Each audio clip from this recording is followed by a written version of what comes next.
اعوذ باللہ من الشیطان الرجیم، بسم اللہ الرحمن الرحیم۔ ناظرین گرامی السلام علیکم۔ ناظرین گرامی، آج کا ہمارا موضوع ہے عظیم ترین عید کا ذکر کریں گے۔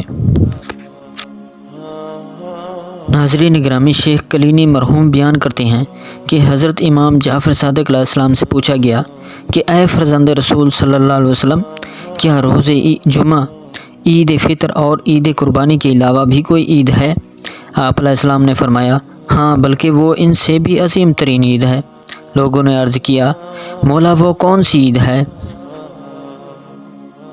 آپ علیہ السلام نے فرمایا، وہ 18 ذی الحج روز عید غدیر ہے۔ ناظرین گرامی، امام رضا علیہ السلام سے منقول ہے کہ جب روز قیامت ہوگا، 4 دنوں کو اس طرح زینت دے کر اور سجا کر عرش پروردگار کے قریب لایا جائے گا جس طرح دلہن کو آراستہ کر کے دولہا کے گھر لایا جاتا ہے۔ ناظرین گرامی، وہ 4 دن یہ ہیں: روز عید اضحیٰ، روز عید الفطر، روز جمعہ اور روز غدیر۔ جبکہ روز غدیر ان کے درمیان یوں منور ہوگا جس طرح چاند ستاروں کے درمیان روشن ہوتا ہے۔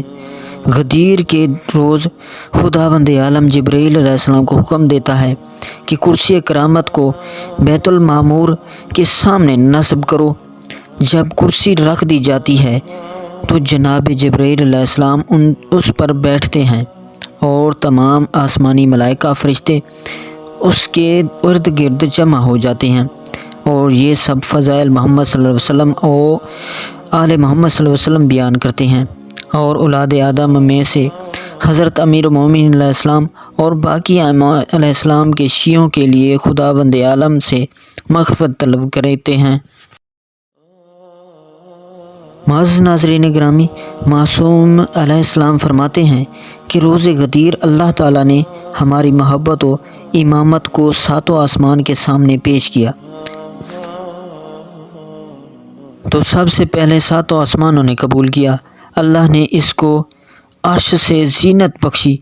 پھر چوتھے آسمان نے قبول کیا تو اللہ نے اس کو بیت المعمور سے زینت دی۔ پھر پہلے آسمان نے قبول کیا تو اللہ نے اس کو ستاروں کے ساتھ مزین کیا۔ پھر اللہ نے ہماری ولایت و امامت کو زمینوں پر پیش کیا تو سب سے پہلے مکہ کی زمین نے اسے قبول کیا تو اللہ نے اس کو کعبہ سے زینت بخشی۔ پھر مدینہ کی زمین نے اسے قبول کیا تو اللہ نے اس کو اپنے حبیب حضرت محمد صلی اللہ علیہ وسلم کی وجود پاک کے ساتھ مزین کر دیا۔ اس کے بعد شہر کوفہ نے قبول کیا تو اللہ نے اس کو قبر امیر المومنین علیہ السلام سے زینت بخشی۔ پھر ہماری ولایت کو پہاڑوں پر پیش کیا۔ سب سے پہلے 3 پہاڑوں نے اس کو قبول کیا تو اللہ نے ایک کو عقیق کا، دوسرے کو فیروزہ کا اور تیسرے کو یاقوت کا مخزن قرار دیا۔ اس کے بعد اور پہاڑوں نے ہماری ولایت کا اقرار کیا تو کسی کو سونے کا، کسی کو چاندی کا اور کسی کو باقی معدنیات کا خزانہ بنا دیا۔ ناظرین گرامی، یہ ایک متفقہ تاریخ حقیقت ہے کہ غدیر خم میں جتنے بڑے مجمع میں پیغمبر اکرم صلی اللہ علیہ وسلم نے خطبہ پڑھا، اتنے بڑے اجتماع کے سامنے رسول صلی اللہ علیہ وسلم اس سے پہلے اپنی زندگی میں کبھی نہیں گئے تھے۔ 10 ہجری ہے اور اس کا بھی آخری مہینہ ہے، ذی الحج کا مہینہ ہے، اور اس کی بھی 18 تاریخ ہے۔ سامنے اتنا بڑا مجمع کہ تقریباً 1 لاکھ مسلمان سامنے موجود ہیں، اور پیغمبر صلی اللہ علیہ وسلم ممبر بھی انوکھا بنوایا، پالانوں کا ممبر، نیا ممبر۔ لوگ سوچ رہے ہوں گے آج کیا فرمائیں گے، پھر اپنے آپ سے کہتے ہوں گے وہی فرمائیں گے جو عمر بھر فرماتے رہے کہ نماز پڑھو، زکوٰۃ دو، روزے رکھو، حج کرو، وہی آج بھی کہیں گے۔ لیکن جب کھلے میدان میں ممبر لگوا دیا اور خود ممبر پر تشریف لے گئے تو آج دیکھنے والوں نے ایک نئی بات دیکھی کہ ہمیشہ تو ممبر پر اکیلے ہی جاتے تھے، لیکن آج منبر پر اپنے ساتھ کسی اور کو بھی بٹھا رکھا ہے۔ اب نفسیاتی طور پر دیکھیے، آج خطبے کے الفاظ کم سن رہے ہیں اور ساتھ بیٹھنے والے کی صورت زیادہ دیکھ رہے ہیں۔ ادھر قدرت نے بھی اس موقع پر کچھ اسباب اس طرح فراہم کر دیے کہ بھولنے والا اگر بھولنا بھی چاہے تو نہ بھول سکے۔ مثلاً جانے والے آگے بڑھ گئے اور جو رہ گئے تھے وہ پیچھے رہ گئے۔ ایسے موقع پر رواں کاروان سفر کو روکنا ہی یاد رکھنے کی بات ہے۔ جو آگے بڑھ گئے تھے انہیں واپس بلایا گیا، یہ ان کے یاد رکھنے کی بات ہے، اور جو پیچھے رہ گئے انہیں تیز رفتاری سے بلایا۔ اور جس وقت یہ خطبہ دیا گیا وہ کوئی دھندلکا نہیں تھا، بلکہ آفتاب نصب النہار پہ تھا، تاکہ کوئی یہ بہانہ نہ بنا سکے کہ میری تو نظر کمزور تھی اور تاریکی کی وجہ سے یا دھند کی وجہ سے میں نہ دیکھ سکا۔ اور پھر منبر بھی نئی قسم کا کہ آج تک منبر نہیں دیکھا تھا۔ اور ایک اور نئی بات کہ آج منبر پہ اپنے ساتھ کسی کو بٹھا بھی رکھا ہے۔ اس اعلان کے لیے خداوند تعالیٰ نے وقت اور مقام بھی ایسا منتخب کیا کہ کسی کو کوئی عذر کرنے کا موقع نہ ملے۔ خالق انتظار کرتا رہا کہ حج کے تمام مناسک ختم ہو جائیں۔ اگر دوران مناسک یہ حکم نازل کروں تو کوئی کہے گا ہم منیہ میں تھے، کوئی کہے گا ہم مقام ابراہیم میں تھے۔ غرض بہت بہانے بن سکتے تھے بھولنے کے، لہٰذا خالق نے انتظار کیا کہ حج کے تمام مناسک مکمل کر کے فرصت کے ساتھ نکل آؤ۔ اب جلدی ہے گھر تک پہنچنے کی، تو اب جس مقصد کے لیے سفر کھوٹا کیا جائے اور لوگوں کو روکا جائے وہ بھول نہیں سکتے۔ خاص طور پر اگر کوئی بھلا دے تو یہ اور بات ہے، ورنہ فطرتی طور سے نہیں بھول سکتے۔ اب جلدی ایسی کہ قافلے کے کچھ لوگ آگے جا چکے ہیں، کچھ پیچھے ہیں۔ اب حکم الہی آتا ہے، ذرا ٹھہر جائیے اور جو حکم ہو رہا ہے اس کی تبلیغ فرما دیجیے، اور اگر عملاً ایسا نہ کیا گویا کچھ کیا ہی نہیں۔ اے پیغمبر، آپ اس حکم کو پہنچا دیں جو آپ کے پروردگار کی طرف سے نازل کیا گیا ہے، اور اگر آپ نے یہ نہ کیا تو گویا اس کے پیغام کو نہیں پہنچایا۔ چنانچہ پیغمبر اسلام صلی اللہ علیہ وسلم نے آگے چلے جانے والوں کو واپس بلایا، پیچھے سے آنے والوں کا انتظار فرمایا۔ میں کہوں گا یا رسول اللہ صلی اللہ علیہ وسلم، دین کے باقی احکام آپ نے امت تک پہنچائے لیکن کسی کا انتظار نہیں فرمایا۔ یہ کیسا حکم ہے کہ جس کے لیے آگے چلے جانے والوں کو واپس بلایا جا رہا ہے اور پیچھے رہ جانے والوں کا انتظار کیا جا رہا ہے؟ تو شاید پیغمبر اسلام صلی اللہ علیہ وسلم کا جواب یہ ہو کہ میں لوگوں کو یہ بتانا چاہ رہا ہوں کہ علی علیہ السلام وہ نقطہ اعتدال ہے کہ جس کو چھوڑ کر آگے بڑھ جانے والا بھی گمراہ ہے اور اس کو چھوڑ کر پیچھے رہ جانے والا بھی گمراہ ہے۔ جب سب اکٹھا ہو گئے، دوپہر کا وقت، بلا کی گرمی، تاریخ طبری میں ہے کہ زمین میں اتنی گرم کہ عبائیں لپیٹ لپیٹ کر پیروں کے نیچے رکھے لوگ بیٹھے تھے، اوپر سے عرب کا سورج آگ برسا رہا ہے۔ آغاز تبلیغ رسالت میں کوہ صفا کو منبر بنایا گیا اور آج پالانوں کا منبر بنایا جاتا ہے، اور اب خطبہ بیان ہو رہا ہے۔ اس کی چند لفظیں تھوڑی ہیں، وہ تو بڑا بسیط خطبہ تھا، مگر لوگوں نے اس کے کچھ اجزاء نقل کیے ہیں۔ پیغمبر صلی اللہ علیہ وسلم خطبہ تو پڑھ رہے تھے، لیکن آج ایک نئی بات کی کہ ایک ہستی کو منبر پر اپنے ساتھ بٹھا لیا ہے۔ اب آپ تو خطبہ پڑھ رہے ہیں اور لوگ بار بار اس صورت کو دیکھ رہے ہیں کہ یہ کیا بات ہے، یہ کیا بات ہے، اور دل میں آ رہا ہے کہ ہو نہ ہو ضرور اسی کی نسبت کچھ بات ہے۔ اب اور خطبہ سنیں یا نہ سنیں، لیکن وہ بات جو اس کے متعلق کہنا ہے وہ ضرور سنیں۔ صورت واقعہ خود بتا رہی ہے کہ بار بار ادھر دیکھ رہے ہیں، یہ آج ان کو کیوں لا کر بٹھا دیا ہے، ممبر کے نیچے بار بار دیکھ رہے ہیں۔ میں کہتا ہوں بڑے خلوص دل سے آج یہ عبادت ہو رہی ہے۔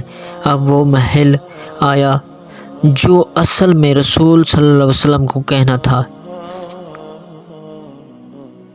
تو ابھی کچھ کہتے نہیں۔ جیسے جب اعلان عام رسالت کا کیا تو پہلے کچھ نہیں کہا، پہلے سوال کیا کہ اگر میں تم سے کہوں کہ اس پہاڑ کے پیچھے سے لشکر آ رہا ہے تو مانو گے یا نہیں؟ اندازہ بتا رہا ہے کہ اگر مجمع کہہ دے کہ نہیں مانیں گے تو آگے کچھ نہیں کہا جائے گا، مگر جب مجمع نے اقرار کر لیا کہ ہم ضرور مانیں گے، تب جو کہنا تھا کہا۔ ویسے ہی آج ابھی کچھ نہیں کہتے، بس یہ پوچھتے ہیں، کیا میں تم سب سے تمہارے نفوس پر زیادہ حق نہیں رکھتا؟ تم سب سے زیادہ اختیار کیا تمہارے نفوس پر میں نہیں رکھتا؟ دیکھیے رسالت نے سیاست کو کیسے سکنجے پر کسا ہے۔ قرآن نے پہلے ہی صاف کہہ دیا ہے کہ نبی مومن پر ان کے نفوس سے زیادہ اختیار رکھتا ہے۔ اب اس اصول کو طے کرانا نہیں، کام بس یہ کیا کہ رسول کی جگہ میں کہہ دیا اور مومن کی جگہ تم کہہ دیا۔ قرآن نے کہا رسول مومنین پر ان کے نفوس سے زیادہ حق رکھتا ہے۔ پیغمبر صلی اللہ علیہ وسلم پوچھ رہے ہیں کہ کیا میں تم پر تمہارے نفوس سے زیادہ حق رکھتا ہوں یا نہیں؟ مطلب کیا ہوا؟ مطلب یہ ہوا کہ بتاؤ میں رسول ہوں کہ نہیں اور تم مومن ہو یا نہیں۔ اب بڑی سے بڑی جمہوریت کو دین میں صرف کرنے والا افراد مگر کریں کیا؟ کہیں کہ آپ رسول نہیں تو اسلام جائے، اور اگر کہیں ہم مومن نہیں تو اقرار کفر کی ہو۔ لہٰذا پورا مجمع چیخ اٹھا، کیوں نہیں، کیوں نہیں، یعنی یقیناً آپ کو ہم پر ہمارے نفوس سے زیادہ اختیار ہے، ہمیں نہیں ہے۔ میں کہتا ہوں گویا آج ریفرنڈم ہو گیا۔ جمہوری اصولوں کے مطابق جب تک اتنا بڑا مجمع نہ ہو وہ آج کا فیصلہ مسترد نہیں کر سکتا۔ بس جب آپ نے یہ اقرار لے لیا تو وہ جسے پہلو میں بٹھا رکھا تھا اس کو دونوں ہاتھوں میں لے کر اب اونچا کیا۔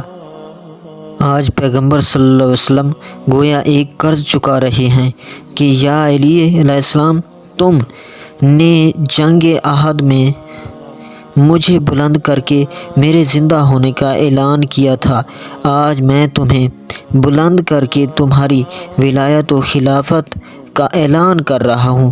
اب میں کہتا ہوں ذرا چشم تصور سے دیکھیے کہ ایک بچے کو آدمی اپنے سامنے لے تو بچے کا قد چھوٹا، انسان کا جسم بڑا، لہٰذا تھوڑا سا جسم چھپے گا، لیکن اگر ایک پورے انسان کو اپنے سامنے ہاتھوں پر لے تو کیا اب وہ ذات جس نے اٹھایا ہے وہ نظر آئے گی؟ میں کہتا ہوں آج رسول اللہ صلی اللہ علیہ وسلم لفظوں کے علاوہ اپنے عمل سے یہ ثابت کر رہے ہیں کہ دیکھو جب میں چھپ جاؤں تو میرے بعد یہی ہیں۔ پیغمبر صلی اللہ علیہ وسلم خطبہ ارشاد فرما رہے ہیں، لیکن آج ذہنوں میں تصورات تہ و بالا ہیں۔ پورا خطبہ ہوا، میں جا رہا ہے، بس آخری جملہ کا انتظار ہے۔ اب وہ وقت آیا جس کے لیے پاس بٹھایا تھا۔